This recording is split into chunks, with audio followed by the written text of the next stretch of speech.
Ça va un peu mieux, c'est sûr.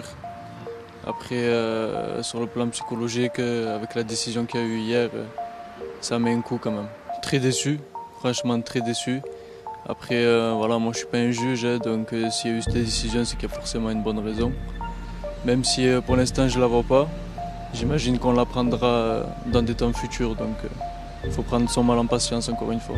Forme d'injustice, oui exact, hein, parce que je me dis que quand même on le laisse l'occasion de sortir, alors que maintenant qu'il a avoué après tellement de mensonges, je me dis qu'il a encore une deuxième chance, donc c'est bien pour lui. Mais après, je trouve que c'est pas honnête. Mais voilà, comme je vous l'ai dit, c'est qu'il y a forcément une bonne décision. Et malheureusement, hier, j'ai pas pu parler avec mon avocat. Il me l'a juste appris, mais parce que j'ai eu des rendez-vous toute la journée médicale. Donc le soir, j'ai été très fatigué et on n'a pas pu en parler bien. Je savais pas ce que c'était qu'une tenue d'émeutier. Je savais pas qu'il y avait une tenue spécifique à ça. J'étais en survêt, j'étais en gilet.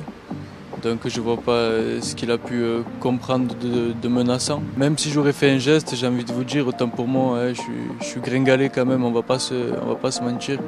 Ils étaient 4 en face de nous, c'est des 4 personnes quand même en forme, hein, on va dire ça. Je pense que c'est une excuse, hein, pour être tout à fait honnête.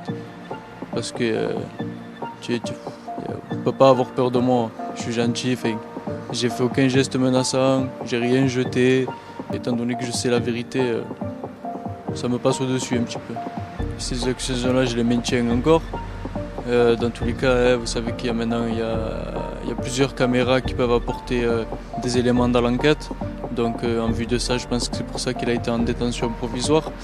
Et après, honnêtement, je me languis mercredi prochain, que sera le début du procès, en vue de rétablir la vérité aux yeux de tous, parce que c'est très important.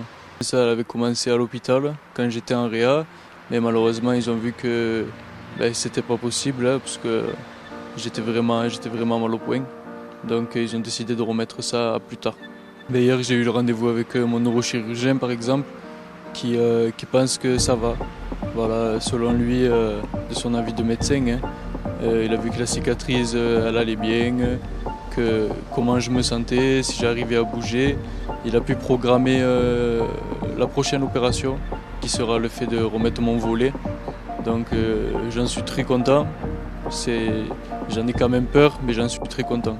Aujourd'hui, malheureusement, il y a des nouveaux éléments parce que j'ai plus ou moins de temps en temps de la paralysie. Donc c'est pas évident aussi à accepter. Mais voilà, il pense qu'il y a une possibilité que ça ne reste pas à vie. Donc voilà, j'y crois aussi.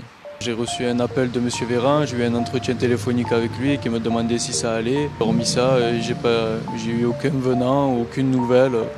Voilà.